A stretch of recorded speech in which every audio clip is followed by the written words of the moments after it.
I touched an icon today. The great news is that Motorola has brought the Razr back with a new twist. Or should I say, fold?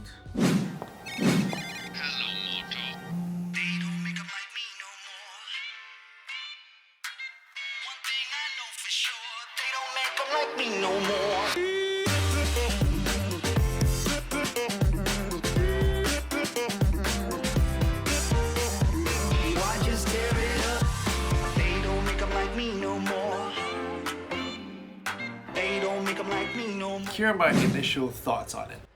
Forget the Samsung Fold and Huawei Mate X. This, I think, is the foldable phone done right. Launched in LA, I got a brief hands-on with the Razr at Lenovo Tech World in Beijing. I have to say, I like it. I really do. First, the design. Motorola stayed true to the much-loved razor-thin design, even down to the prominent chin. The chin this time around houses the optical fingerprint scanner, vibration motor, antennas, and connectivity modules like GPS and Wi-Fi. It feels rock solid in the hand with a good heft to it. Being compact in folded form, it fits the hand nicely and also in your pocket. Flipping it open is satisfying, and when you get it right. It slams shut pretty well, so you need to dig your finger in and flick the top panel.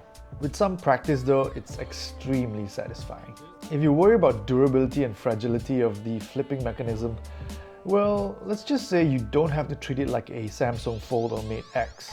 Motorola is pretty confident of this special hinge they developed for the Razr. Check out this video. To ensure Razr's zero-gap design, the hinge includes movable support plates that rigidly support the display when the phone is open, but collapse out of the way when the phone is closed. Whether it's making a phone call, browsing, watching a movie, they're going to do this a lot. So what we do is we have a machine that opens and shuts and accelerates that to make sure that you could close it, you could open it again and again and again. Speaking of which, the display is a 6.2-inch POLED panel with HD resolution.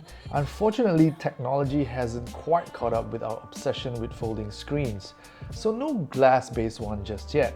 The display on the Razr isn't bad though, and the unique hinge mechanism has enabled it to have less of a notable crease. Inside at the top, there's also a 5-megapixel selfie camera, although technically you can shoot selfies in clamshell form via the 16-megapixel main camera.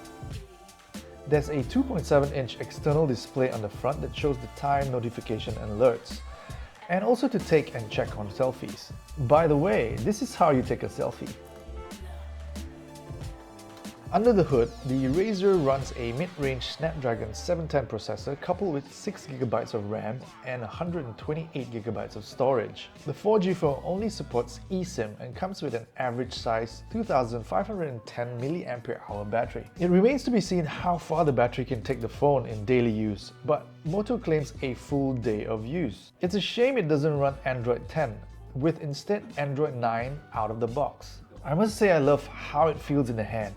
And the fact that Motorola has made the Razr true to its original design, it makes it pretty compelling. You must agree with me here. It looks cool, right? The $1,500 price tag might be a deterrent, but honestly, you can't stop a fanboy from getting this. This one is certainly for the fans, early adopters and collectors. For the moment, you can pre-order from 26th of December. It's going to be a Verizon exclusive in the US. It hits stores in January 2020. I hope you like this video and do give me a big thumbs up if you do.